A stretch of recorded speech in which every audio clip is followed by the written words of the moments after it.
Okay, Unit 7, Day 1, first day, Monday. Um, let's take a look at this. So, what is a random variable? A random variable is a function that maps out the outcome of a random experiment to real numbers. Okay, so let's take a look at the first example. Okay, uh, a fair coin is tossed 6 times, right? The number of heads that come up in the example of a random variable.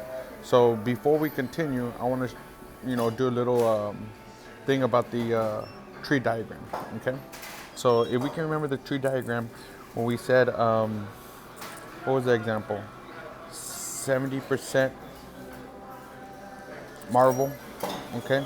Oh, sorry guys, I'm kind of nervous. Marvel, 30% DC, and then we said, okay, from here, 90% males, and then here is 70% females. Okay, and then from here we made a tree diagram. I don't know if you can remember, where it was like Marvel, DC, but this was 70% and this was 30%. And then from here we separated out and we said it was 90% male and then 10% female. Okay, here do the same thing, right? So males and females, oh, I forgot the E right there, right? 70% female, so this is going to be 70%, and then males is going to be 30%, right? Why? How do we know these values? Because they're complements of one another. Okay, so this is a tree diagram, but you might be asking, how is this related to our function? So we're going to be using a coin toss, right? Heads and tails, right? But we're only going to be doing 3 coin tosses because you're going to see how long it can get, right? So 3 tosses. Okay. So what is the first outcome of the first coin? Well, it's going to be either heads or tails, right? And what's the probability of each one? Well, flipping a coin is going to be 0.50 and 0.50, right? That's the first toss. So, first, okay? Now the second toss, right? So from here, the second coin, it can also be either heads or tails, right? Same thing for the second one, either heads or tails, right? So here's 0.5, 0.5, 0.5, 0.5, right? It's always going to be 0.5, okay? Now that was the second toss. Now the third toss. Now each one is going to have its own heads, tails. Heads, tails, heads, tails. And each one is 0.5, 50%. Remember, you can use a decimal or you can use a percent. Okay? So when we look at this part, you see how it says heads, heads, tails, tails, heads, tails, right? So here, the first one is going to be triple heads, right? Triple heads. The next one is going to be heads, heads, and a tails. Heads, heads, tails, right? So we're done with this first one. Now the next one. Heads, tails, and then heads. Heads, tails, heads, right? Heads, tails, heads, and then heads, tails, tails. Okay? So we're done with this first half, right? So now we go to the second one. So it's going to be tails, heads, heads. You see that? So I'm going to give you some time, see if you can fill out the rest of these. Okay? So hopefully, okay, I'll just give you some time. So it should be pretty straightforward. So the next one should be tails, heads, tails. So we're done with this one. Now the next one, last set. Tails, tails, heads, and tails, tails, tails. Right? So these are all the possible outcomes. Okay? And then the probability for each one, right, would be you just multiply 0.5 to the third power, and you can see how all of them. If you do the next one like 0.5, 0.5, and 0.5, all of them are going to be the same probability, right? Because they all have a 50% chance. Okay, but if we go back to the question here, the number of heads that come up in the example of a random variable, right? So here in this example, there's three heads that came up, so that's a possible sample. Okay, here only two heads came up, that's two, right? So if you imagine doing all the way to six, this is barely three, right? So we'll do another one, and another one, and we can see all the possible outcomes from here. Okay, so if you read the next part, this random example, right? It can only have a value of 0 to 6, right? So what does that mean? That means if we get all tails all along the way, how many heads do we have? We still had 0 heads, right? That's one possibility. Oh, sorry. Right here we had all tails, so that's 0 heads. So that's one outcome, right? But what if we did the first one and we got all heads? That's going to be all the way to 6 heads.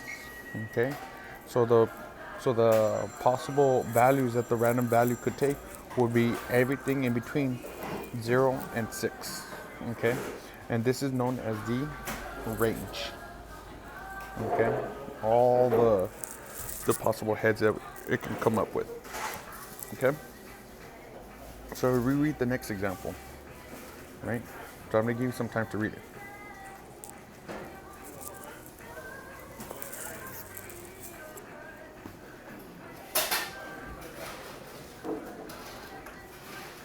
All right, so let's see what it's saying, right? So a box of 6 eggs is rejected once it contains one or more broken eggs, right? So if it has one or more broken eggs, it's rejected. Okay, and then we are examining 10 boxes. Okay, 10 boxes of eggs, 6 eggs in each one. Okay, so what are the possible random variables? Well, we have two. We have one for the eggs, one for the eggs itself, and one for the boxes. So the first one for the eggs, how many eggs do we have in total? Well, we multiply them. There's 6 eggs in each one box, and then there are 10 boxes. So how many eggs do we have in total? We have 60, right? So the first random variable would be the number of broken eggs, right? So the range for that one, the range of x1, which is the number of broken eggs, would be 0 all the way to 60. Okay. Now the second one is we examined 10 boxes, so we need to count the number of boxes that had a broken egg that were rejected. So what are the possible outcomes for the number of boxes being rejected? Well, all of them could be perfect and we have 0. And then what if all the boxes had at least one broken egg inside? All of them will be rejected and there is a possible 10 outcomes. So the range for the second variable with the number of boxes rejected would be from 0 to 10. Okay. So this example right here had 2 different random variables. Okay. And each had its own range. Right. The first one, number of broken eggs, was between 0 and 60. Okay. The range for the second one was 0 to 10. Okay. We can have problems that can have 3, 4, 5 random variables and they all have different ranges. Okay, just be aware of that. Now the next part, discrete random variable and continuous random variable. Okay, so those two they're pretty easy. Just read the definition. So discrete is a whole number. Okay, it has to be a whole number. Okay, so if you look at these examples, all these are whole numbers. So all those will be discrete random variables, right? These right here, whole numbers, right? You cannot have 2.5 heads showing up, right? Because how can you have half a heads? Okay, that's cheating. If you can find a way, I don't know, you have magic. So if it's a whole number, that will be discrete random variable. Okay, continuous random variable is when you can have decimals and fractions. Okay, so if I say, let's just say, number of female drivers that crash or that have an accident. Okay, number of female drivers that crash. Okay, can you have one female? Yes. Can you have two females? Yes. But can you have a 1.5 female? The answer is no, right? Because you cannot have a decimal, this will be a discrete random variable. Okay. Now, if you take an example of driving home or driving to your grandma's, right? Driving to Jima's house, right? Driving to grandma's house, right? The time it takes. Okay. Now, could it when you're driving to your grandma's house, depending on how far you live, could you take 9 minutes? Yes. And let's just say traffic was a little bit light. Could it be 9.5 minutes? Or maybe a little bit longer, 9.5 minutes. So that's 9 minutes and 30 seconds. Right? Yep. Let's just say traffic, sorry, if traffic was a little heavy. So if traffic was a little bit lighter, 7 minutes and 10 seconds. Could that be a possible outcome? Yes. Okay. So what I'm trying to say is, here we can have decimals, we can have seconds, we can have milliseconds if we wanted to, right? So this right here, it doesn't have to be a whole number like the one on top. Here we can have decimals, so this right here would be a continuous random variable. Okay? So that's the difference between discrete and continuous random variable. So right now what I want you guys to do is flip forward to the back and now start covering which one is a continuous and which one is a discrete. Okay? And then you can put the reasons why. Okay, just a brief explanation.